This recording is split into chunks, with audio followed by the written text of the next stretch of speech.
रामू एक छोटे से गांव में रहता था। उसके घर में उसकी बीवी मीना, एक बूढ़ी माँ और 2 बच्चे रहते थे। रामू एक किसान था। उसके पास काफी जमीन थी जिस पर वह मौसमी फल लगाकर उन्हें बाजार में बेचा करता था। रामू अपना काम बहुत अच्छे तरीके से करता था और इसके बदले में उसे कमाई भी बहुत अच्छी होती थी। उसके घर में किसी चीज की कोई कमी नहीं थी। रामू की गांव के बड़े बाजार में फलों की बहुत बड़ी। तब आगे एक बड़ा बकरियों का झुंडी दुकान थी। उसकी दुकान पर हमेशा ताजे और अच्छे फल मिलते थे, इसलिए लोग उससे फल खरीदना पसंद करते थे। रामू अपनी बीवी मीना से कहता है, आम की बहुत अच्छी फसल हुई है, लगता है पेड़ों पर खूब आम आएंगे। इस बार यदि मुनाफा अच्छा हुआ तो मैं तुम्हें सोने का हार बनवा दूंगा, ठीक है? मीना यह सुनकर बहुत खुश होती है और कहती है, सच कह रहे हो, यह तो बहुत अच्छी बात है। आमों का सीजन तो आ ही रहा है, यदि फसल अच्छी हुई तो आम बहुत अच्छी कीमत पर बिकेंगे। रामू अपनी दुकान पर बैठा था और ग्राहकों की भीड़ लगी हुई थी। अरे भैया, मुझे 2 किलो आम और 1 दर्जन केले दे दो भैया। भैया, मुझे भी 1 किलो आम और 1 दर्जन केला दे दो। इस तरह रामू की दुकान पर ग्राहकों की भीड़ लगी रहती थी। काफी अच्छे किस्म के ताजे फल बेचता था और बहुत ज्यादा मुनाफा भी नहीं रखता था, जिससे उसकी बिक्री काफी होती थी। रामू की दुकान के बगल में गोपाल की भी फल की दुकान थी।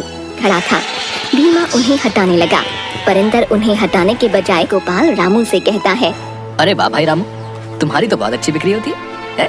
तुम्हारे फल भी तो सबसे अच्छी किस्म के होते हैं। बस भगवान की कृपा है और पिताजी की दी हुई जमीन। मैं तो पूरी कोशिश करता हूँ कि फल अच्छे और ताज़ा ही ग्राहकों के लिए ला सकूं, ताकि उन्हें किसी तरह की कोई शिकायत न हो। इस तरह रामू का जीवन बहुत शांति से बीत रहा था। एक दिन रामू कुछ अच्छे किस्म के फलों के बीज वगैरह लेने के लिए शहर जाता है। शहर में अपना काम निपटाने के बाद वह वहाँ की एक बहुत बड़ी फल की दुकान पर जाता है। दुकान पर रखे आम और अन्य फलों की कीमतें देखकर उसकी आंखें खुली की खुली रह जाती हैं। रामू मन ही मन सोचता है, अरे बाप रे बाप, इतने दाम! हम भी गांव में अच्छा फल बेचते हैं, परंतु शहर वालों ने तो हद ही कर रखी है। 3 गुना ज्यादा दाम पर फल बेच रहे हैं और लोग धड़ाधड़ फल खरीद भी रहे हैं। मुनाफा हो तो ऐसा। शहर से सामान वगैरह लेकर रामू अपने गांव वापस आ जाता है और अपने से निकल गया। घर आकर अपनी बीवी को बताता है कि किस तरह शहर में 3 गुना दाम पर फल बिक रहे हैं।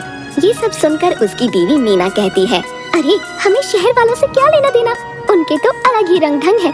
वहाँ कमाई भी तो लोगों की खूब है, तो ऐसे ही उड़ाएंगे ना, पर हम तो यही इसी में खुश हैं। मीना तो इस बात पर ज्यादा ध्यान नहीं देती, परंतु रामू के दिमाग में बार बार वही बात आती है कि कैसे शहर के लोग इतना मुनाफा कमा रहे हैं। एक दिन रामू अपने फलों की जांच करता हुआ अपनी जमीनों पर घूम रहा था। तभी पास के एक गांव का आदमी रामू के पास आता है और उससे पूछता है, अरे भाई, क्या ये बागान तुम्हारे हैं? रामू उसे नहीं पहचानता, पर वह उसकी बात का जवाब देता है, जी हाँ, ये सब बाग मेरे हैं और मैं फलों की खेती करता हूँ। फसल तैयार होने पर उसे बाजार में बेचने जाता हूँ। अब मेरे बागों में आम की पहली खेप आने वाली है।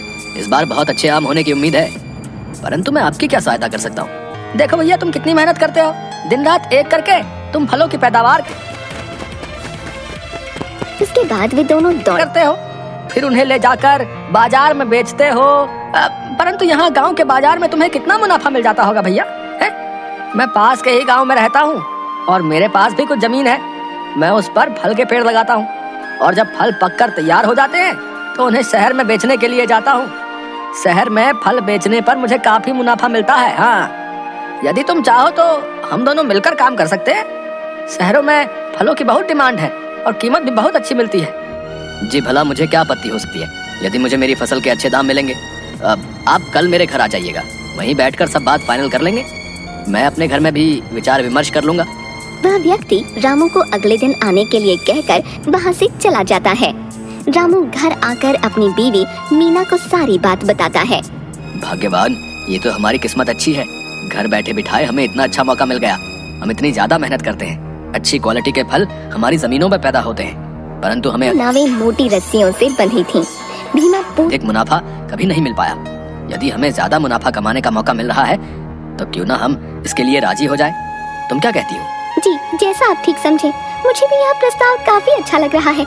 इसमें मुनाफा भी दोगुना है। इस तरह विचार विमर्श करने के बाद रामू अगले दिन उस व्यक्ति को हाँ करने की सोचता है और उसका इंतजार करने लगता है। अगले ही दिन सुबह वह व्यक्ति उसके घर पर आ जाता है। रामू जैसे ही उसके आने की आवाज सुनता है तुरंत दरवाजे तक उन्हें लेने जाता है और घर के अंदर लेकर आता है। बैठिए, अब कहिए आप क्या कहना चाहते हैं। देखिए, मैंने सारी बातें आपको कल ही बता दी थी। बस एक चीज का ध्यान रखिएगा, फलों की क्वालिटी में कोई कमी नहीं होनी चाहिए। जी जी, क्वालिटी की तो आप चिंता ही ना करें। मेरी जमीन के फल पूरे गांव में तो क्या, आसपास के गांव में भी मशहूर है। मेरे बागों के जो फल हैं, वैसी क्वालिटी के फल आपको दूर दूर तक यहाँ नहीं मिलेंगे। हाँ। रामू उस व्यक्ति के साथ मिलकर उसे देखकर भीमा ने भी वही शहर में फल बेचने का काम शुरू कर देता है। पहली बार ही फल बिकने पर उसे 3 गुना मुनाफा मिलता है। रामू खुशी से फूला नहीं समाता और अपनी बीवी से कहता है, अरे वाह, अब हुआ असली मुनाफा है। मेरे फल अच्छे दाम पर तो बिकते थे, परंतु मैंने ये नहीं सोचा था कि इतने पैसे भी मेरे हाथ में कभी एक साथ आएंगे। रामू इसी तरह अपने फलों को उस व्यक्ति के साथ मिलकर बेचता रहता है। रामू का सारा फल शहर में हाथों हाथ बिकने लगता है और वह भी अच्छी कीमत पर। उसे लगता है कि यदि और फल भी उगाए जाएं, तो वह भी अच्छे दामों पर बिक जाएंगे। शहर में तो फलों की बहुत डिमांड है। रामू के मन में पैसा आने के साथ साथ लालच भी आ जाता है। उसे इतना मुनाफा मिलता है, परंतु उसका लालच और बढ़ता जाता है। वह सोच में पड़ जाता है कि किस तरह वह अपने फलों की मात्रा बढ़ा पाए और जल्दी जल्दी नई खेप आ जाए। रामू के मन में लालच आ जाता है। अधिक से अधिक पैसे कमाने के लालच में वह शहर जाकर फसल जल्दी पकाने और उसका साइज बड़ा करने के केमिकल ले आता है। वह मन ही मन सोचता है, यदि मैंने ये केमिकल का प्रयोग कर एक छोटी पहाड़ी थी लिया तो मेरी फसल जल्दी पक जाएगी, और यदि जल्दी फल पक जाएंगे और बड़े साइज के होंगे तो मेरा मुनाफा भी दुगना हो जाएगा। जब सभी लोग ऐसा काम कर रहे हैं तो मैं क्यों ना करूं भाई। परंतु वह ये बात किसी को नहीं बताता। गांव के बाकी किसान रामू के पड़ोसी उसकी फसल इतनी ज्यादा जल्दी पकते देख बहुत ही हैरत में पड़ जाते हैं और उससे पूछते हैं, अरे भाई, तुमने ऐसा क्या किया है जो तुम्हारे फल इतनी जल्दी पक गए भाई? है? इस बार लगता है कोई खास ही बीज डाले तुमने, है? बहुत बड़े बड़े फल लगे भाई। रामू उनकी बात को टालता हुआ कहता है, अरे भाई, मैं शहर से बहुत अच्छे किस्म के बीज लाया था जो काफी महंगे थे, इसीलिए फसल अच्छी हुई है। शहर के लोगों को अच्छी क्वालिटी के फल पसंद हैं। गांव की तरह वहाँ पर कुछ भी नहीं बिक जाता, माल अच्छा रखना पड़ता है भैया। गांव के सभी लोग उसकी फसल देखकर हैरान भी थे और सोच में भी पड़ गए थे कि आखिर ऐसा हुआ तो कैसे। कुछ दिन बीत जाने के बाद रामू के बागों में फल पककर दौड़ते हुए आगे निकल गया। उसे लगा अब इंदर उसका मुकाबला तैयार हो गए। नई फसल जाने के लिए तैयार थी। रामू का सारा फल शहर में बहुत अच्छी कीमत पर बिक गया और उसे काफी मुनाफा भी हुआ। इस बार रामू को पहले से 2 गुने पैसे मिले। रामू बहुत ही खुश था। 2-3 दिन बीत जाने के बाद वह व्यक्ति रामू के घर आता है और उससे कहता है, तुमने ये क्या किया है? तुम्हारा कारोबार अच्छा भला चल रहा था, है? अपने फलों के साथ मैंने तुम्हारे फल जिस दुकान पर सप्लाई की है, सभी जगह से तुम्हारे फलों की शिकायत आई है। मैंने तुम्हें पहले ही समझाया था भैया कि फलों की क्वालिटी अच्छी होनी चाहिए, तभी उसके मनचाहे दाम मिलेंगे और डिमांड भी आएगी। तो तुमने लालच में आकर जल्दी फल पकाने के चक्कर में उन पर केमिकल का प्रयोग किया है, जिससे फल बड़े साइज के और जल्दी पक गए। तुमने लालच में आकर ऐसा कर तो लिया, परंतु तुमने सोचना चाहिए था कि इस बात का खुलासा तो हो ही जाएगा। सभी दुकानों से तुम्हारे यहाँ के फल वापस आ गए हैं। अब तुम्हें उन सभी फलों के गति से दौड़ता हुआ एक घोड़ा आया और उससे कोई पैसे नहीं मिलेंगे। तुम्हें अच्छा भला मुनाफा मिल रहा था, परंतु लालच में आकर तुमने सारा काम खराब कर दिया भैया। आज के बाद मैं तुम्हारे साथ काम नहीं करूँगा, क्योंकि इससे मेरी इज्जत भी मार्केट में कम हो जाएगी। हाँ। गांव में ये बात आग की तरह फैल जाती है कि रामू ने अपने फलों पर केमिकल का प्रयोग किया, जिससे वो फल जल्दी पक सकें।